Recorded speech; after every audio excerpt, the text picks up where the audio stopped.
பொழுதிங்கு கடவுள் தன் முகம் பார்த்த பொழுது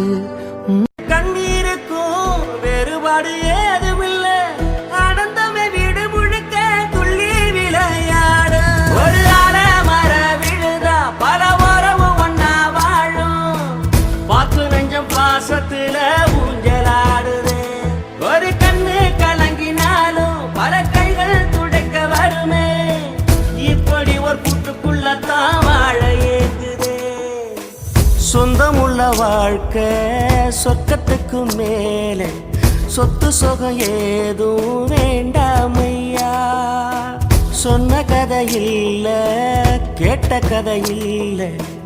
இந்த கதை போல வேற